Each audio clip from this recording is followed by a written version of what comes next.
Şimdi koçluk dediğimiz şey Amerikan kültüründen çıkma bir kelimedir. İlk 1950'lerde endüstriyel psikologların Amerika'da yaptığı bir alandır aslında. Bu zaten insanın ruh sağlığından ve insanı analiz eden bilgiler bilmeden bir insana koçluk yapılamaz. Şu anki koçluğun o zamanki yapılan veya psikologların mesleğinde yapılan koçlukla alakası yoktur. Şu anki koçluk her yerde 3 aylık veya 1 aylık veya 15 günlük eğitimlerle verilen profesyonel koçluk adı altında bir takım yani saçmalık aslında. Bu Amerikalılar da 1980'de spor koçu olarak onlar da işte antrenörlere koç denmesinde başlamıştır. Bu 2000'li yıllarda Türkiye'de işte bu diyetisyenler veya bu zayıflamacı işte ilaçlar, bitkisel ilaçlar satan kişiler tarafından yaşam koçu, işte diyet koçu, zayıflama koçu olarak kullanılmıştır. Şu anki yapılan MYK kanunlarında, MYK mesleki yeterlilik kanunlarıdır bu arada. 2016'da imzalanan kanunda yaşam koçlarının neler yapabileceği ve neler yapamayacağı şeklinde bildiriler sunulmuştur. Oradaki kanunlarda diyor ki yaşam koçu hiçbir şekilde ruhsal hastalık veya psikopatolojik maddelere asla müdahale edemez yazıyor. Lakin şu anki durumda yaşam koçlarının müdahale ettiği durumlarda evlilik koçluğu, ilişki koçluğu, ergen koçluğu, çözüm odaklı koçluk, bilişsel yaklaşımlı koçluk, yönelimli koçluk gibi birçok şey görüyoruz. Bunlar da tabii ki terapi ekollerinden işte devşirmeler olarak veya uyarlamalar olarak yapılmıştır. Bunun çoğuna biz ulaştık. Psikolojiye ait olmayan birçok durumu da kendi işlerine eklemişlerdir. Bunun hiçbir şekilde bilimsel tarafları yoktur. Biraz onlardan bahsedeceğim. NLP, işte bilinçaltı, nöroformat gibi isimler.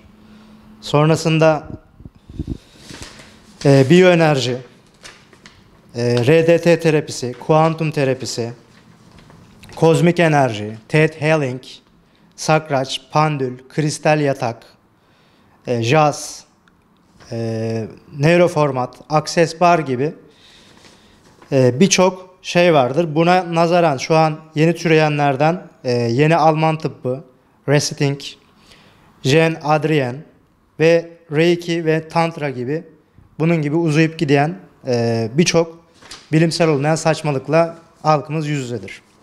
Bunlarla beraber bunların işte anksiyeteye, işte depresyona veya ne bileyim birçok ruhsal veya fiziksel rahatsızlıklara iyi geldiğini savunuyor yaşam koçları.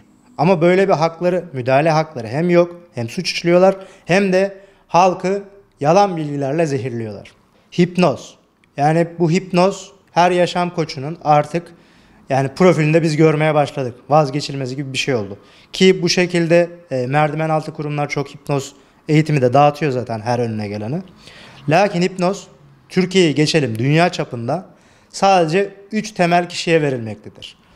Tıp doktorları, dişçiler ve ruh sağlığı uzmanları olarak dünya çapında literatüre geçmiştir. Başka kimseye verilemez, yasaktır, suçtur. Verilmesi de kullanılması da.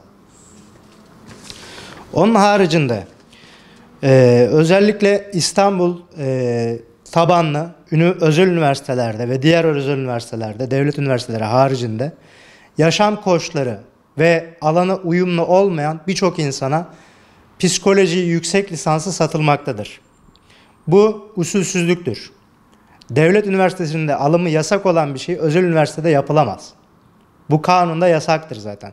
Bir an önce YÖK tarafından bu özel üniversitelerin denetlenmesini rica ediyoruz. Bütün adli mercilerden, savcılarımızdan bunların üstüne gitmesini itinayla rica ediyoruz. Bu yaşam koçları, klinik psikoloji yüksek lisansı veya başka bir ünvan psikolojisi yüksek lisansı yaptıkları zaman klinik psikoloji bilim uzmanı ünvanı alırlar. Yani bu ne demek? Bu yüksek lisans aslında bir işe yaramıyor ama sadece ben bilgi için aldım. Çünkü klinik psikoloji yüksek lisansı yapsalar bile lisansı uyumlu olmadan, lisansı psikoloji olmadan herhangi bir geçerliliği yoktur. Klinik psikoloji unvanı almaz insan. Ama bunun gibi birçok insan hemen o üniversiteden aldığı diplomayla, kağıt parçasıyla, bize göre geçerliliği yoktur. Çünkü hukuksuz verilmektedir.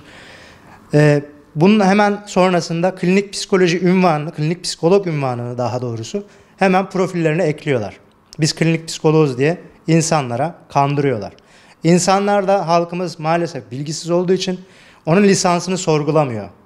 Bak diyor, klinik psikoloji, ben daha üstünüm, ben daha bunu okudum gibi halkı kandırıyorlar.